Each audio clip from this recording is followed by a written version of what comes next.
All right. Hello, everyone. Welcome to our third session for the 2023 fall series of education webinar from CPGIS. We have a theme about GeoAI-driven spatial temporal process understanding and forecasting.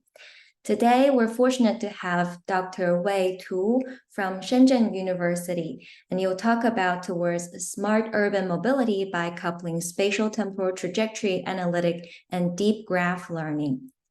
To introduce Dr. Tu, he is an associate professor of urban informatics in Shenzhen University. He received his PhD degree from Wuhan University in 2013. He has been the co-chair of the Working Group of Advanced Geospatial Applications for Smart Cities and Regions for the International Society of Photogrammetry and Remote Sensing, ISPRS, since for the 5 years of 2016 to 2022. He's also been a visiting professor of MIT, the Young Scholar of Ministry of Education in China. His research focuses on spatial temporal data fusion, data-driven and model-driven smart city applications. He has published more than 60 SSCI or SCI journal articles and has been awarded the first prize of Science Technology of Surveying and Mapping in 2021, the second prize of Science and Technology Progress of the Ministry of Education in 2019, and the first prize of Geoinformation Technology Progress in both 2014 and 2015. Let's welcome Dr. Tu, and the floor is yours.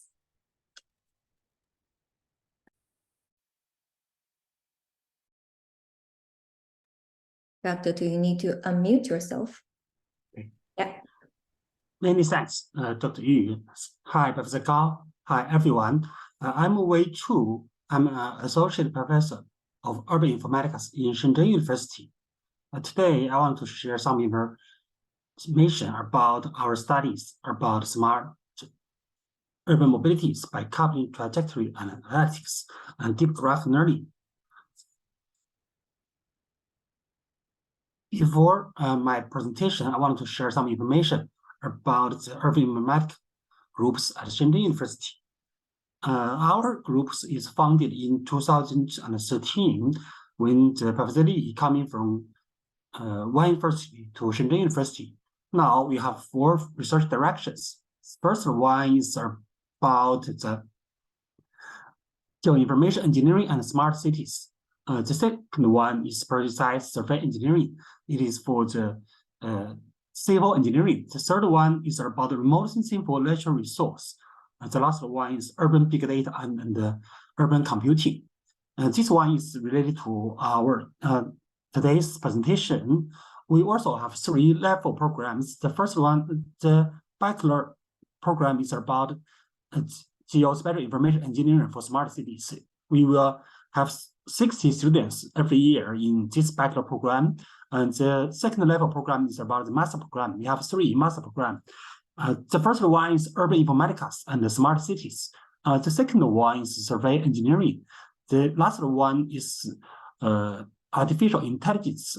We opened this program with computer science, and we have one direction about the CTX. We have 60 master students every year. And in the PhD level, we have 2 programs. One is the urban informatics, and the second are the information technologies of built environment. We also have about 10 PhDs in this level.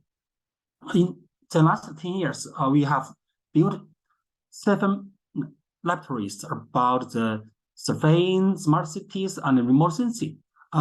We have 1 national key laboratory lab about the subtropic buildings and city science. Here's the top level of the laboratory in China. And the second, the province and the ministry level about the quantum key laboratory of urban informatics. This is for how to acquire and processing spatial information in cities. And we have also a joint lab with the Hong Kong University and the Macau University is the 粤港澳智慧城市联合实验室. We also have 2 centers for the supported by the Ministry of Natural Resources. The one is the geo-environmental monitoring of the Great Bay Areas. The second one is about the information center of national big geospatial data. The Shenzhen city also supports our lab. We have two laboratories funded by the Shenzhen government. One is the Shenzhen Key Lab of Smart Sensing and Service, and the second one is about urban digital twins. With the help of these labs, we have a big goal. The goal is about how to fuse multiple disciplines for the urban sustainable development. With the kernel of the GIS and geomatics, we fuse the computer science and city science and social science for the sustainable development goal. We want to use the GIS and the surveying to solve the environment problem and the transportation problem and the housing problem and social problem and public safety. We are also recruiting the tenure track assistant and associate and professor, and the professor from the worldwide. If you have some interest, you can go to the human resource department of our university. Here some information. Our university for the urban informatics in Shenzhen University, it is very young. It is on the way to a high reputation platform for all scholars. We also welcome you come to visit our university in your time.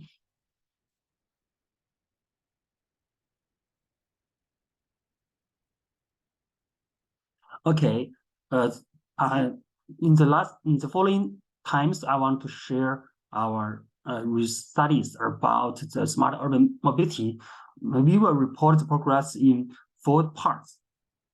The first is about the introduction. Today, cities is becoming data factories because of the development of the IoT and the smart city applications. More and more data are produced every day in the cities.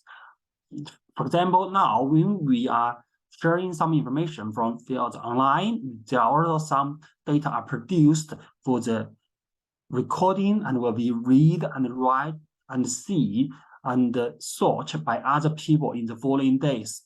We are also producing data. These data are become the new materials for the innovation or technology progress. Especially, there are some spatial and temporal trajectories which records the location and the time. For example, the mobile phone data and the social media data. Trajectories provide new opportunities for urban studies and applications. Basically, there are 3 elements in spatial temporal trajectories. One is about the space. The trajectories record the position of the users. So it have special information about the user. The second is about the time. The trajectory recorded the time, when you post a message, when you record your thinking, and when you do activities in the cities. So it is have some information about the time. The last one is about the users and the semantic elements features. It's about the who and what.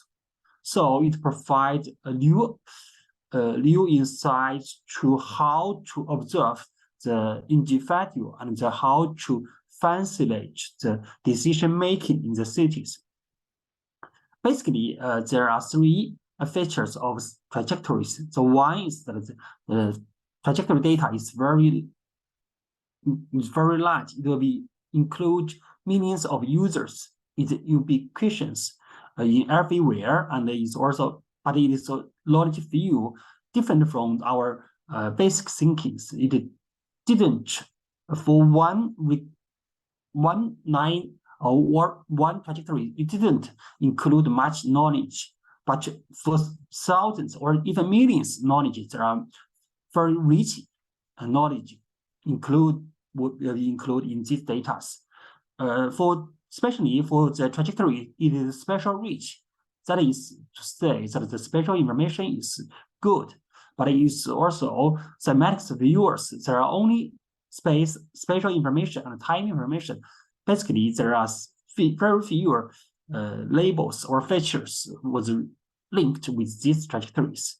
But it provides an approach to link with the space and humans. It did record the spatial information and represent some activities of one people. It was also a dynamic data. It will be fed into the systems seconds by second or hour by hour. So it will be shows a dynamic process, and basically it also with some regularity to some degrees. Our everyday is repeat every day. We portray ourselves by our trajectory. So there are some hidden information about everyone's preference and the effect of built environment in the trajectories. In the past 20 years, we have seen many studies about trajectories. They are basically can be divided into 4 streams. The first one is about reveal our world, including the travel network, human activity, and mobility pattern. And the second stream is to portray urban structure and fertility and built environment. That is for the physical environment. The third one is about how to quantify the dynamic of the cities, such as about the traffic congestion, environment pollution, social inequality, and job housing balance. We also can see that it can support some decision making in the cities, such as on-demand fleet management and the logistic distribution. Basically, today I want to share our framework for the trajectory analytics and for the urban mobilities. Basically, it combines spatial data processing and GeoAI for the quantification of urban mobility, such as the daily activities and urban travels, and also it provides a good resolution of urban patterns and its association with the environment. These 2 parts will provide a deep understanding about the urban mobility, such that we can get the rich knowledge about urban mobility. Based on this findings, we can predicate or optimize some travels in the city. Here's the main thinkings. We want to approach the final mobility surface from understanding urban mobilities to operate or improve the urban mobility in the future. We want to work from the knowledge discovery to decision making. The second part is about trajectory-driven urban mobility analytics. Before I want to share some basics of trajectories analytics. Firstly, the trajectory representation can be drawn back to time geography in 1917. There are 2 basic concepts in time geography. The first one is about space-time path. It is very similar to spatiotemporal trajectories. It describes that the activity of one person in a geographic space. Here is the geographic space. The vertical x is the time. So following the time, one people may first conduct in-home activities and then go to the grocery stores to buy something and then go to work. This space-time path can describe our every activities in every day. So it provides a basic tool to understand the space-temporal trajectories. Another tool is about space-time prism. It describes how people constrained by space and time with the available travel opportunities.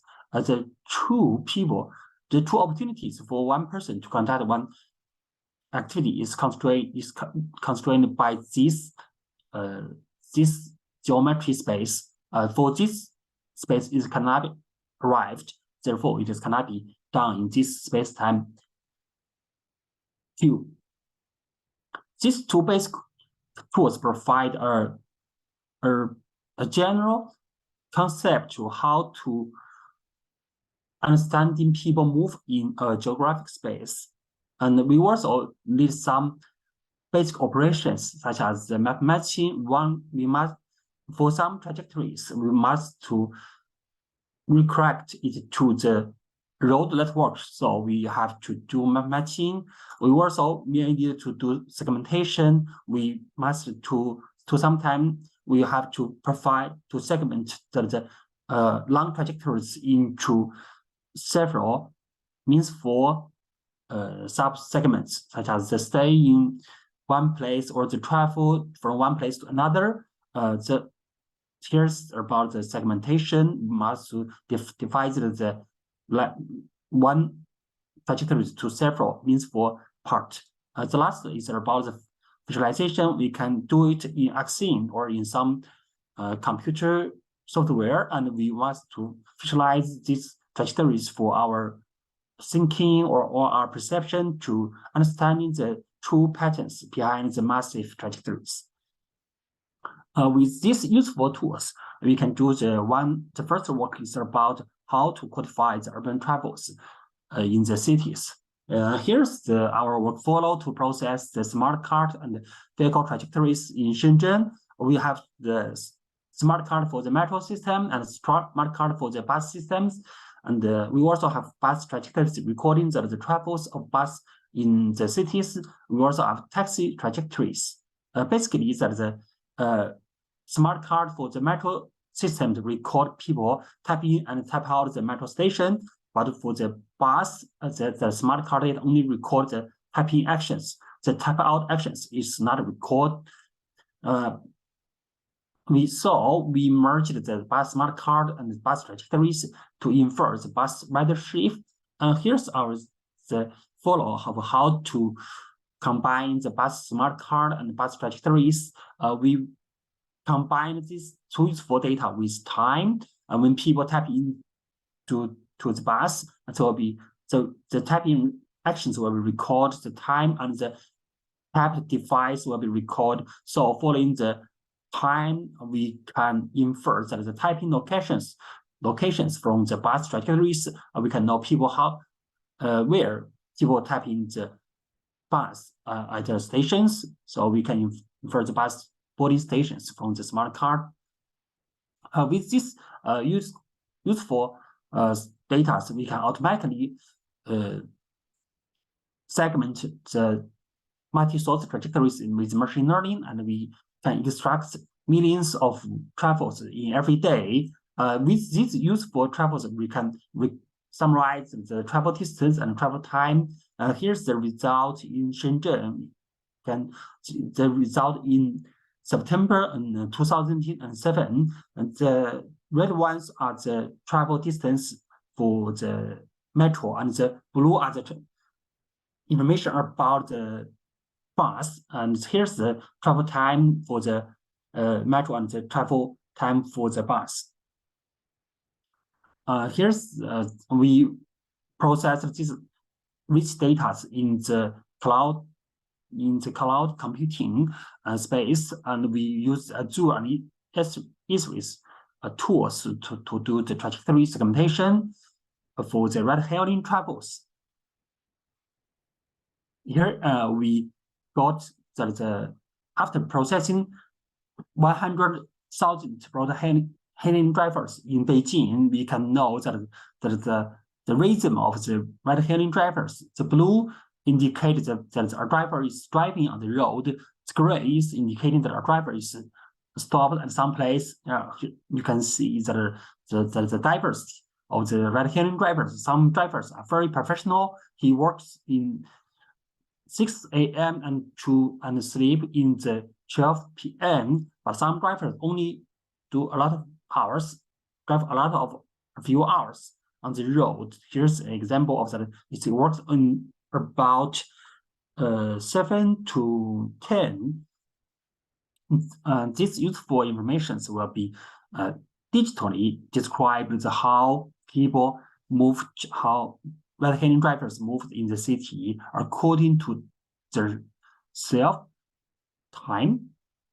And then we group these drivers into 4 groups. The first one is about the passing driver.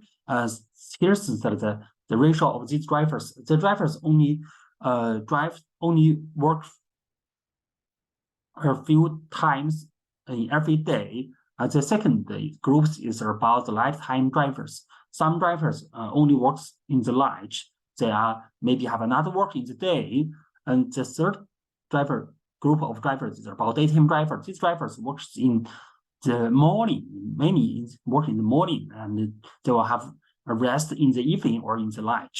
The last one is about professional drivers. Here's some the driving ratios of these groups. You can see that these drivers also driving very much in every hours in the day.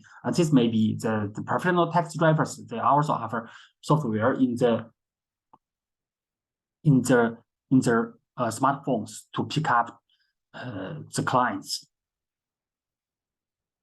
We also can compare the different mobility in the cities. Here's the daily travel distance about the different drivers. The first one is about the household drivers. These drivers are driving with their own cars. These drivers only drive about 40 to 50 kilometers every day. The second group is about the ride-hailing drivers. These drivers are mixed with the household drivers and the taxi drivers, and they will have a lot of ride-hailing drivers drive every about 100 meters in every day. The last one is about the taxi drivers. Taxi drivers will be drive very long in every day, and it will be the mean driving distance for every day is about 2,200 kilometers. With this useful data, we also can portray the mobility landscapes in a great city. The up 3 figures is about the travel networks of different urban travels in Shenzhen. Here's about the bus and the metro. Sorry, the metros, and you can see that it also clustered at the South Shenzhen. Here's the central business areas of this city, but for the taxi travels, it covers more areas. It is such as about the suburban areas of Shenzhen and in the north. And for the mobile phone data, it is recorded that every move in the cities bigger than 500 meters. You can see that it covers a lot of areas, especially about the East Shenzhen. It is fully coverage the whole city, and also by with the community detection, we can see how people's move segment the geospatial space. Here's the result of the public transit. This one is about is got by the taxi travels. The last one is got by the mobile phone data. We can see that the different peoples also use different urban space in one great cities, and it also share some information about the data-driven urban studies. If you have one sort of data, you may prefer the result of the public transit or the taxis. But if you have more data, you can see that the stable parts and the unstable parts of your result. The second stream of studies are about quantifying human activities in the cities. Basically, we use questionnaire to connect human activities data in the cities. It is known penetration. For example, in Shenzhen, we conduct the activity surveys every 10 years. It has only conducted about 15,000 people's activity in the city. It is also very labor intensive. There are some new approach to collect human activities such as the GPS survey, but it is hard to find volunteers. But if we look into the trajectories, we can see that we can easily to infer human activities from mobile phone data. Here's the one-day trajectory of mine. If you have some information about me, you can know that we can very easily to infer our activities in the day. Today, here's our university, and here's my home. There's Tian and Luohu. These days we have a very rich days, and we have conducted a lot of things in our school and in Futian and Luohu. But in fact, it is very few for me. It is only maybe 2 or 3 days or 7 days in 1 year. But following this basic principles, we by use of mobile phone data and social media data to infer citywide human activities in Shenzhen. Basically, we transfer the knowledge about human activities in social media data and to label the mobile phone data. We conducted an experiment in Shenzhen with the mobile phone data positioning data. It's about the data of 9.2 million users in 2012, and the social media check-ins also used is about 520,000 users in 2003. Here's the result of the citywide human activities. These 9 million users produced 31 million activities in 1 day. Basically, here's the ratios of the inferred activities.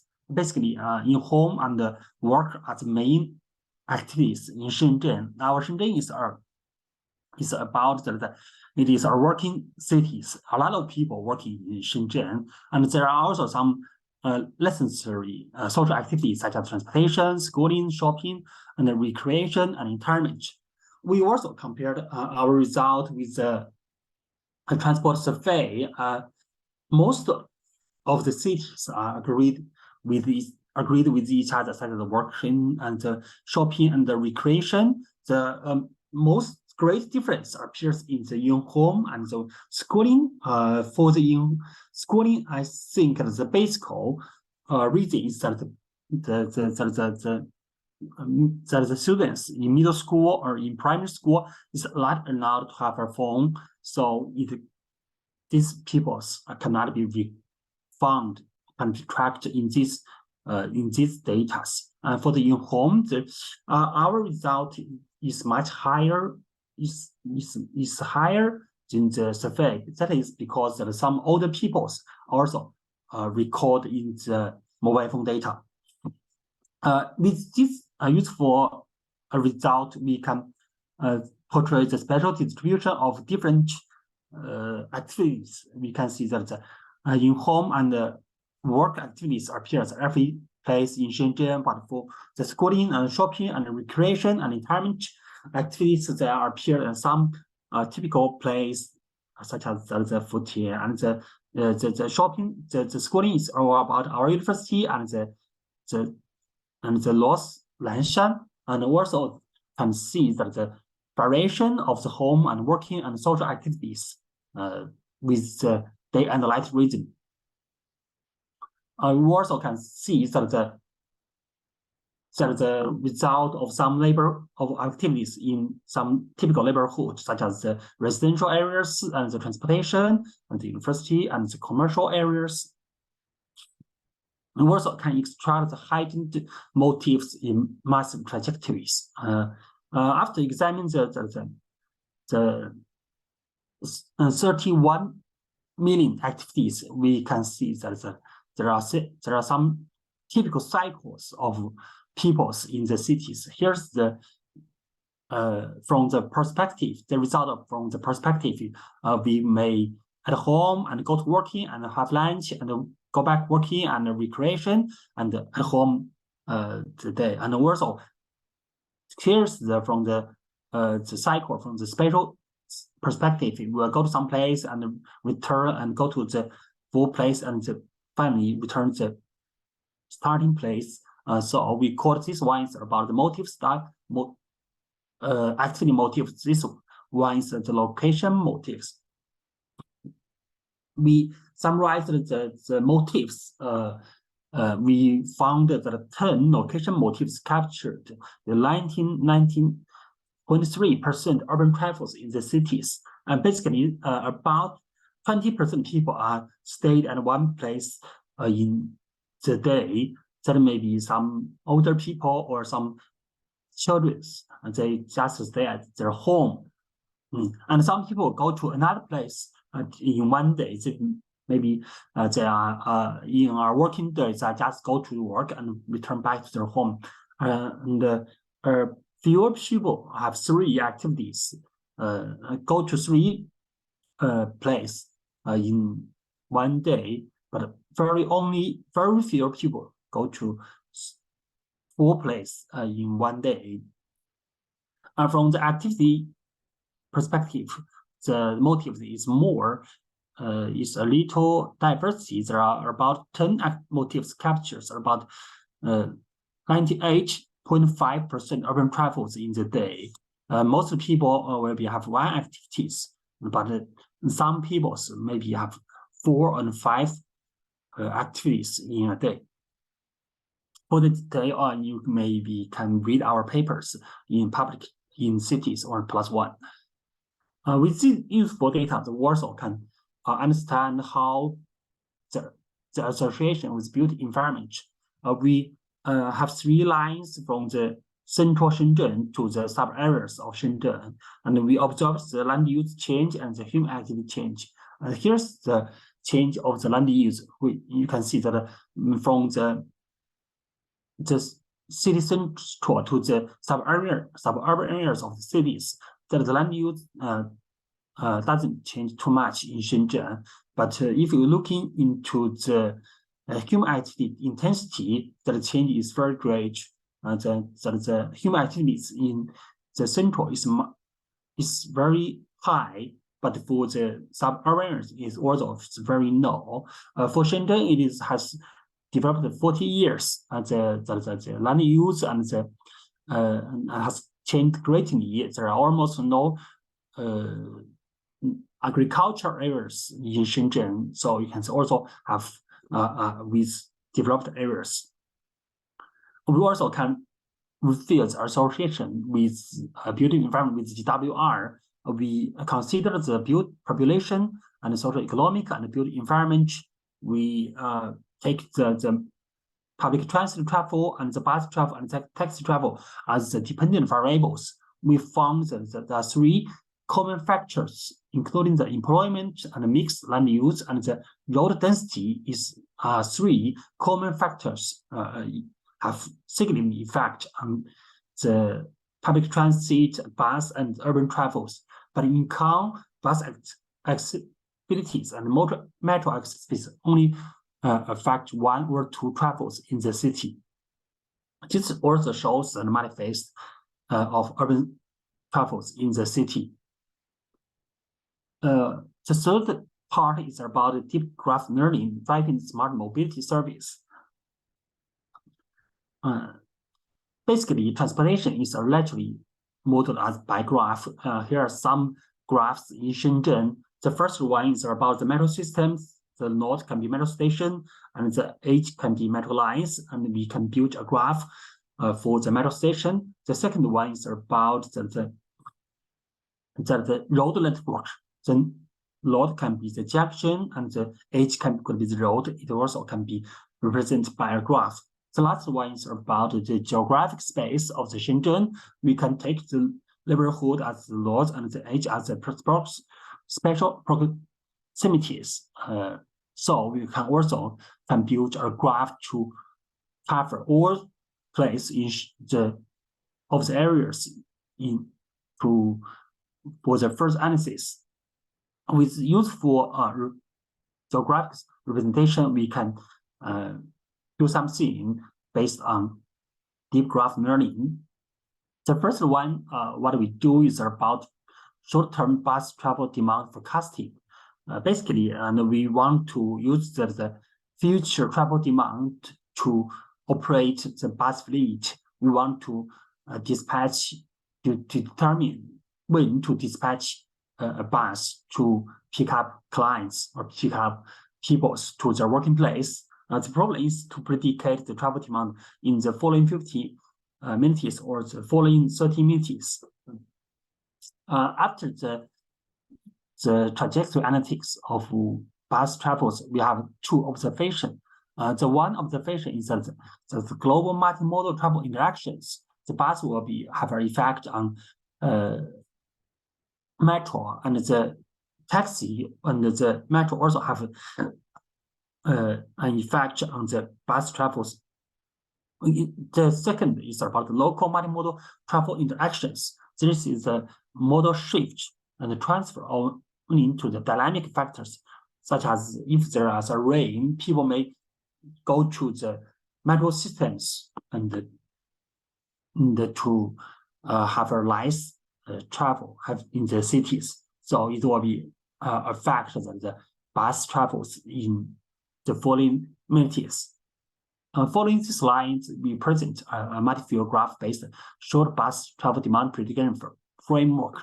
We built a taxi viewer graphs and the bus viewer graph and the metro viewer graph, and we also built the local multi-field graphs and global multi-field graphs for the forecasting, and we used the attention-based conventional mechanisms to facilitate our forecasting, also considering the local cross-field dependency and the global cross-field dependencies. And here's the multi-field attention-based temporal graph convention operations. We will use the taxi graphs and the bus graphs and the metro graphs, and we connect them into the one factors. And we also use the attention maps to improvement our predicating result. And finally, we output the predicating result. Here's we do the experiment in Shenzhen. The result indicates our proposed model have achieved about a 5% improvement. It also increasing the importance of multimodal dependency. And we compared our result with basic statistical models and machine learning model, and also some basic deep learning models. Our result indicates that machine learning outperforms statistical models. It is highlights the importance to capture the non-linear spatial-temporal relationships. The graph-based results are much better than the machine learning, and the much fewer spatial temporal graph is much better than the well-used STGCN and TGCN. It also illustrating the importance of spatial dependency. We also do the forecasting of the taxi travels and the bus travels and the metro travels, and we can here's the square error about the result. Here's the true value and the forecasting value, and then we can see that for these three typical travels, the result is good, but for the taxi travel, the result is a little lower. That is because taxi travels are more dynamics in a day. It is varying space, crossing space and time in the cities, so it is harder to forecast. Here's the difference of the forecasting result and the true value. You can see there is a varying in the time time slots of every day. Basically, there are but they are also very small for the fleet operations. The second work about the decision making is about route planning. You may heard about the EV boom in China. There are a lot of new EV cars in China appear every year, and have hit the first first locations in worldwide, and there are some problems about for the EV. The ones are about the recharging, and basically the traditional route planning is about the taxi driver, especially about the oil-based taxi drivers. So it doesn't consider the recharging actions. So we want to provide some method for the EV drivers by considering the cruising on the road, the driving to the destination, and the recharging at some place. So we model the driver's decisions as a Markov decision process, and it's either about the locations, the time, and the remaining battery capacity of an electric vehicles. And basically, if the driver at some place, they have three actions to choose. One is cruising, maybe go to this line and go to the destination of PH. It is cruising on the road. Also, it will go to some place to recharging. And basically, for every junction, and the drivers have to do this choice, and he have to decide to cruise on the road or to recharge. It is not easy to do this choose because it is also according to the time that the opportunity of pick up one client in the coming road, and the remain recharge the battery after delivering our client to the destination. But long-time trajectory has to record every clients on the road and the information about the destination. So it is possible to learn the best choice from the massive trajectories. Basically, we count the three parts. The first one is the revenue of current choice, and also the revenue about the coming choice. Because if we choose to drive on one road, maybe the following revenues will be considered. And the last one is about the penalty of about didn't choose these roads. And so we based on action-based tree to evaluate the choice of the drivers. And we the most important is about the edge weight of the trees. So we construct these trees with the help of massive trajectories. And in other words, we learn the weight from the trajectories to decide the revenue and the estimated future revenue and the penalty of the drivers. Here's the workflow. We have an offline process to build this action-based tree.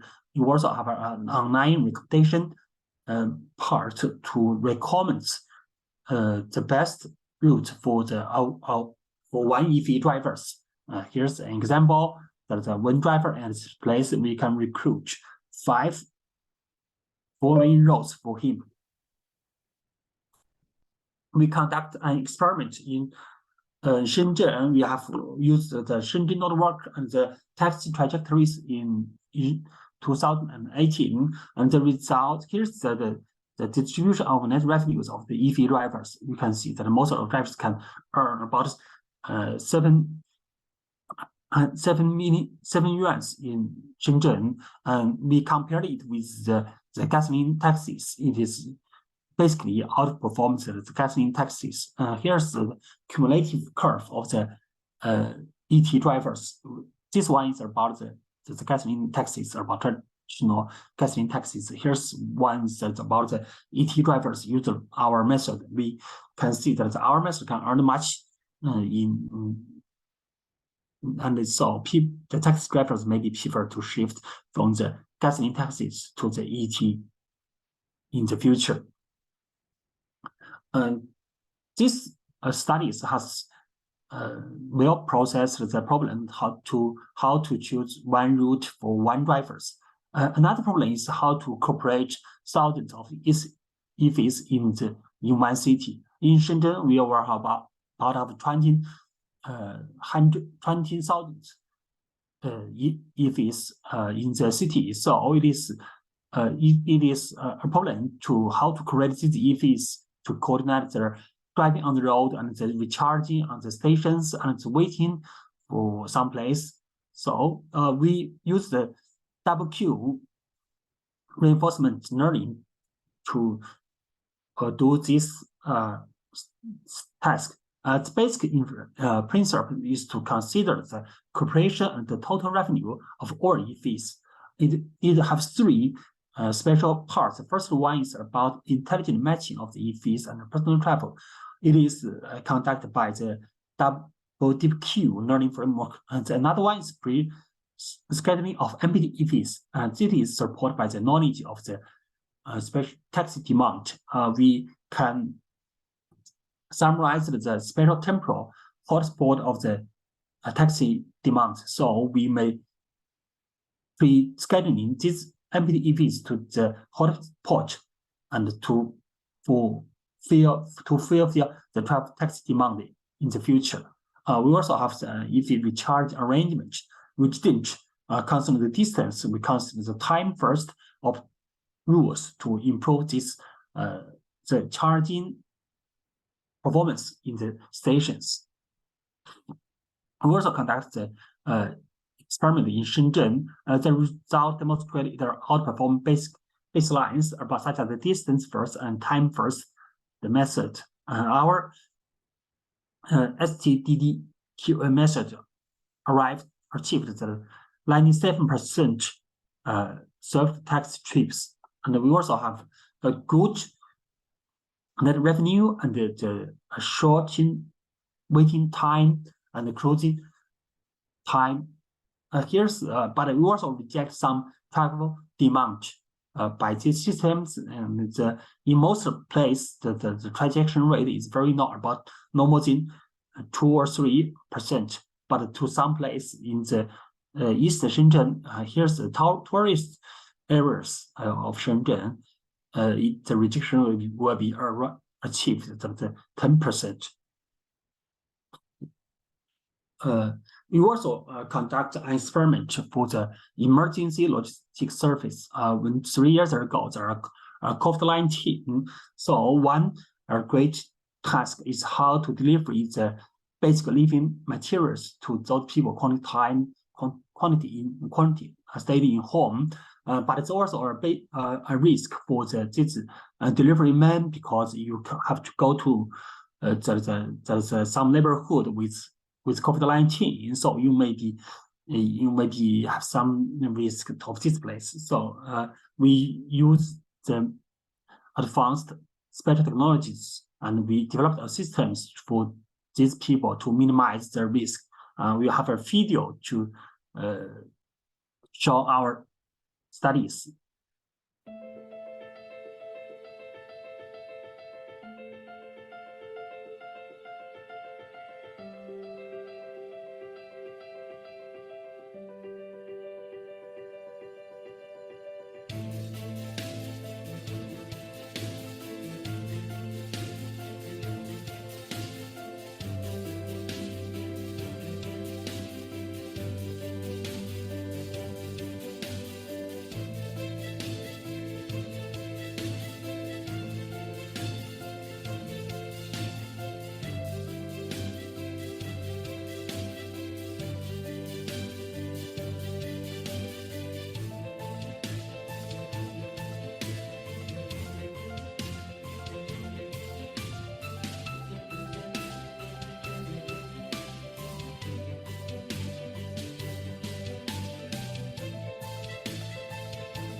this work is conducted by our PhD students.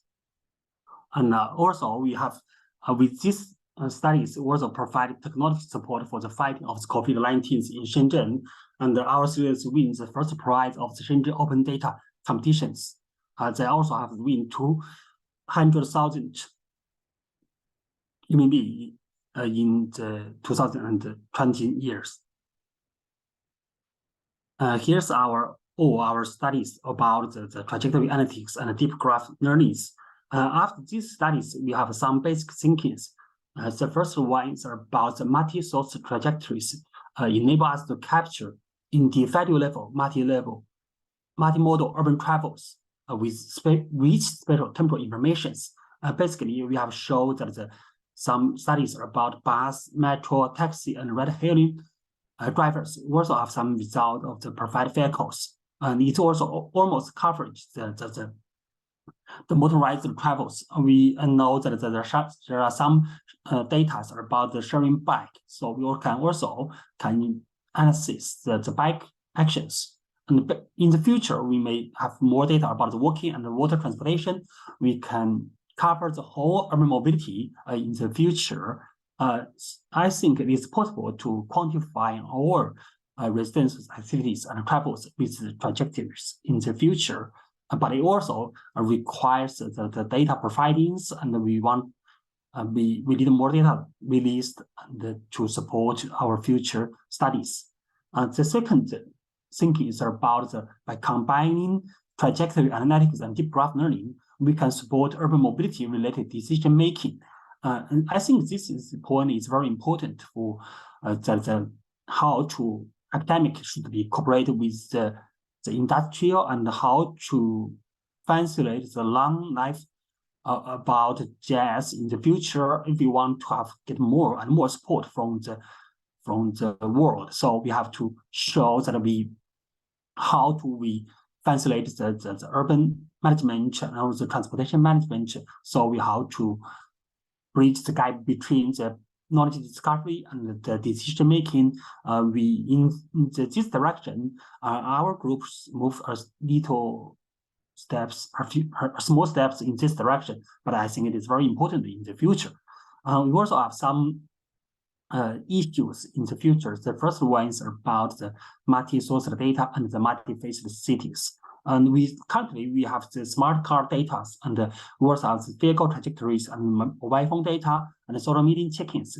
These data provide our different findings about urban mobilities. So which one is true? Maybe we can answer these questions in the future. The last one is about the privacy, how to balance the privacy and the data-driven urban studies. It also should be considered in the future. And that's all. Many thanks for your listening. And if you have some questions, please free to let me know.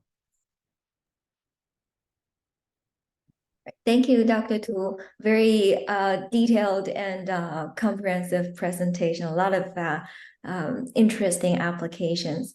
Yes, from the audience, if you have any question, please raise your hand, speak up, or you can post your question in the chat box. To start off, I have a question related to the data set that you mentioned, the limitation regarding multi-sourced data and multi-faceted city. I was wondering, like, if you have, ideally, if you have enough data, would the scale effect that we usually encounter in geographical studies be less of an effect? Like, will the increasing data address the scale effects of geographical studies? Yes, there is in our studies we didn't consider the scale effect. Basically, I think that if we have more aggregated spatial informations, we can, to some degree, we can solve the scale effect problems. I think that the best scale is depends on our goal, such as depends on the solved problems. And so basically, we didn't address these issues in our studies, but we can share some information about our studies. Here's the different travels in Shenzhen. And to some degree, we have to compare these three types of travels in administration or in the administration neighborhood level. It's about 10 square kilometers in Shenzhen. So, but if we want to have a fine compression in our 1 square kilometers cells, it is hard to do so. Basically, it is that the precision technologies is not enough, especially about the mobile phone data. I think this is a good point to be discussed in the future. Yeah. Thank you. Yes, we have 2 questions in the chat box. If you can, read the question or rephrase it in your own words, that would be wonderful. Yes, that's one question. Is, could you elaborate a little more about deep graph learning? Okay. Basically, we have 2 graph learning based work, deep graph learning based graph work for urban mobility. So one is how to forecasting the urban travels in the cities. We use the multi-viewer graph-based graph learning to do this task. It is about a taxi and bus and metro viewer graphs, and we consider the interaction of taxi, bus, and metros to improve the forecasting performance. And basically, in this direction is, I think, it is very important for the future urban mobility studies, because that the transport is largely can be modeled by graphs. So we can use the graphs to infer the property of neighborhood and to forecasting the dynamic travels in the cities, on to delivering to planning routes for the driving vehicles. And we also have papers about how to planning routes for EVs in the cities. It will be published. It is considered by the IGGs. Yeah. And, I don't know how to raise hands. Can I ask a question? No. Sure. Yeah. I have 2 questions. One is, did you collect any mobility data yourself, or you download from organizations?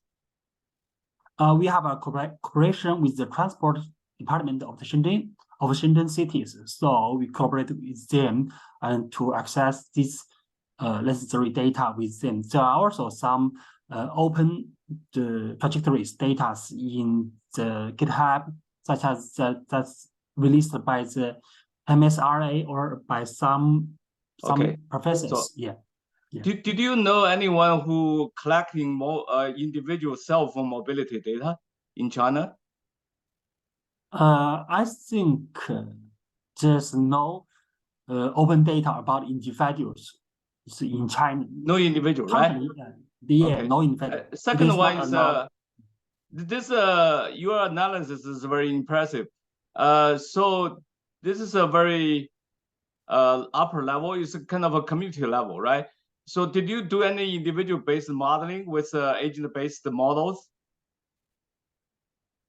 Currently, we didn't do the individual level agent-based models. I think that is a good point to combine, to link these useful data and the personal behavior. Do you know anyone in China doing this individual-based modeling for mobility in response to natural disasters? I know that the Professor Qiu Pingli in Shenzhen University and the Professor Shao Yinli in Guangzhou University conduct similar studies about agent-based models, but they didn't for the natural disasters. They are just for some other applications. Yeah. Good. Thank you so much. Thank you. There are also questions about the urban informatics. What is the definitions of the urban informatics? What is the difference between geomatics and the urban informatics? It is a very good problem question. It is also very big questions. For my point, I think that the urban informatics is to combine GeoAI and geomatics for the smart city applications. The goal is quite different from the geoinformatics. For the geoinformatics, it may be about the Earth or the global environment, but for urban informatics, it is also about the cities. And that is quite different. And for the urban informatics, it should be pay attention to the people. For the cities, we are living in the cities, so the GIS and the applications and methods should be provide good service for the people. It is for the people. That is another point different from the geoinformatics. Yeah, but for urban informatics, it is growing fast, and I think many people maybe have different opinions about urban informatics. Yeah.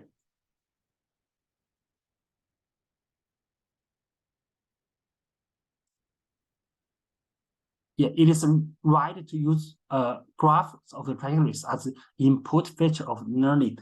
It is right that we can build graphs from the trajectories, and we also can weighted graphs with the trajectories. Yeah.